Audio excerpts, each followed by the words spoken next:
How do you do, buttercups? Thank you for watching. A little bit of my life story. Where do I begin? Where do I start? This is from Drama Life Inspiration. Yes. I grew up very sheltered.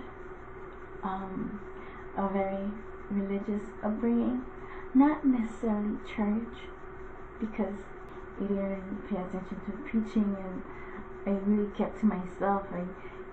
So I didn't go to the youth programs and all anything. So I I went to church and I sat and kept to myself. I wasn't very social, so I had just a very private, very sheltered upbringing. I was raised in I grew up a little bit in a small village where I wasn't really allowed to go off and play with the kids. I just stayed with relatives. It's just a small little village where all the houses were just family setting of relatives, where I wasn't allowed to go out and go off and have friends. I wasn't allowed to have friends. I wasn't allowed to talk to anyone. I wasn't allowed to listen to the radio. I wasn't allowed to watch television, and I was only allowed to read the Bible. just very, very protective, very overprotective, and very sheltered. And when I came to the States, we didn't have cable, and I didn't watch television. I didn't speak English, and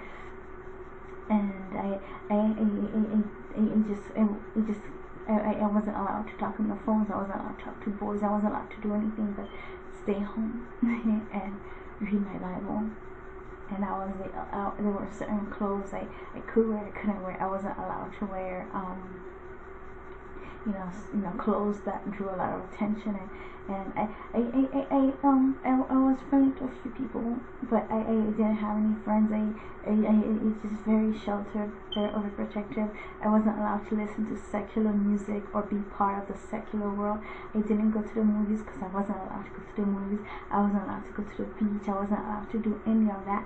And now I see that it was such a blessing. I think my relatives for raising me and just not listening to secular music and secular radio stations, and just and then just going to church, just reading the Bible and having your own nice service, discernment to yourself and your consciousness, and things of that matter. I have given a lot of myself away, and I've paid all my dues, and I have the power and freedom to protect myself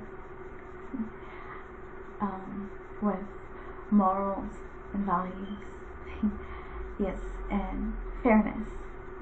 With all due respect, I'm very proud of my upbringing. My upbringing consisted of corporal punishment, just corporal punishment, and I just was a very, very sheltered child, a very, very sheltered, overprotective child. That's how I grew up. And then when I was really young, I was a child before traveling into the States, where relatives worked very hard, very, very hard, and just paid all their dues, and just very hard-working people. Growing up, we grew up in a village that wasn't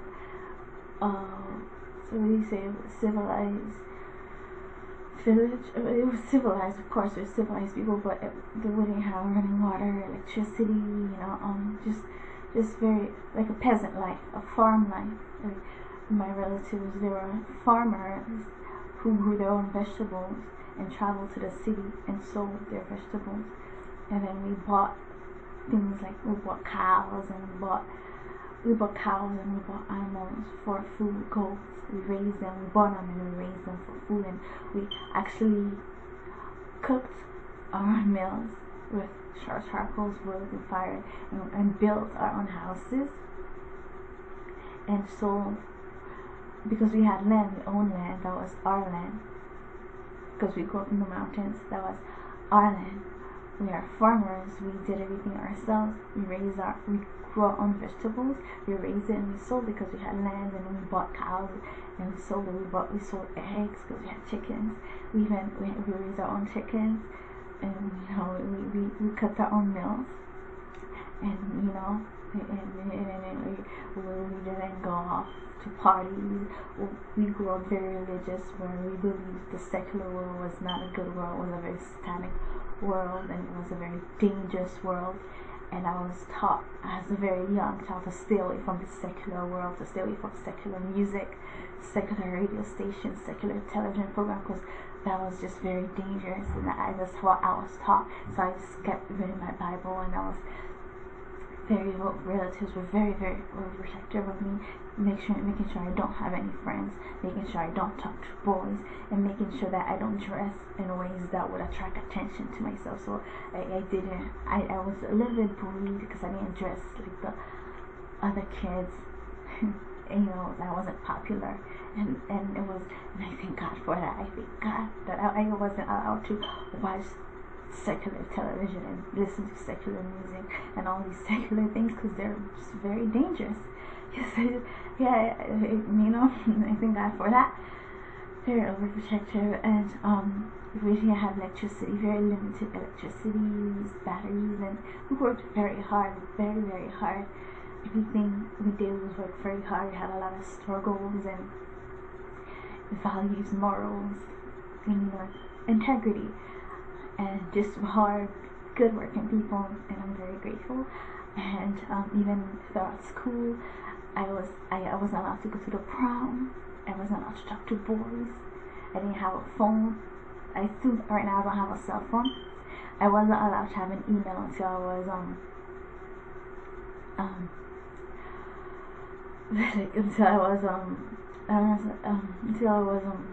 I believe 18. That's when I had my first email address, was Yahoo. I wasn't allowed to drive or anything until I was 21. Very hard for everything we have. We're good people who work very hard, and we've paid our dues. We've never leached off of anyone whenever we use anybody. If anything, it was our consciousness that was used. Because so we're not those kind of people. So we paid our dues. And what else? Yes, I've never been to the beach because I grew up so sheltered, overprotected. The first time I went to the beach was an invite to a friend, and I really paid my dues. And I only been to the movies 3 times, and it was part of a group, and I paid my dues, and I went to a couple of restaurants and with friends, and I paid my dues. I paid all my dues, and we worked very hard, just hard-working people. And I don't know about YouTube. I'm a very proud YouTube member.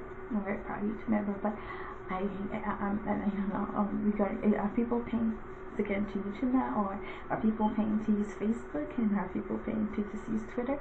I don't even listen to the radio station because, oh gosh, God forbid I listen to the radio station. I don't listen to the radio station. I flipped to the radio station a couple of times, and I thought, oh, it would be such a good idea to visit and perhaps do an interview, but oh no, I can't do that. I stay away from the radio stations. I used to flip to the station that I'll watch a couple of programs. I don't watch that. I flip quickly. I don't watch that because I think that's just very dangerous, because it seems like the last I heard, I think cable, you have to pay for cable, and we don't have cable. So we, just no television and just very limited information. I'm actually scared to even watch the news. How much is it to even watch the news? Oh, wow, jeez. I grew up very sheltered and very overprotective, and just read my Bible and paid all my dues. So that's my life story. But I was just very quiet child. I think when I started off at school in Haiti, Haiti consists of corporal punishment. And not only that, Haiti school is not free. So we worked very hard as farmers. Relatives worked very hard as farmers who had our own land that we own, grew vegetables, raised animals, domesticated animals, and created small businesses where we cooked meals and sold cows and chickens and sold vegetables. We know, you see in the islands or you see in African countries, you see these ladies with big baskets on their heads. That was us. And we used to walk miles and miles. I used to walk miles and miles and miles. We used to walk miles. I used to walk miles not to go to school. And relatives used to walk miles and miles and miles to sell vegetables, to pay for school. And on top of that, we paid for school. Our consciousness was being used. And not only that, corporal punishment was part of my upbringing. So I paid all my dues by the grace of God. I paid all my dues by the grace of God. Thank you, Lord. I paid my dues by the grace of God. And I would sit at church. I kept to myself.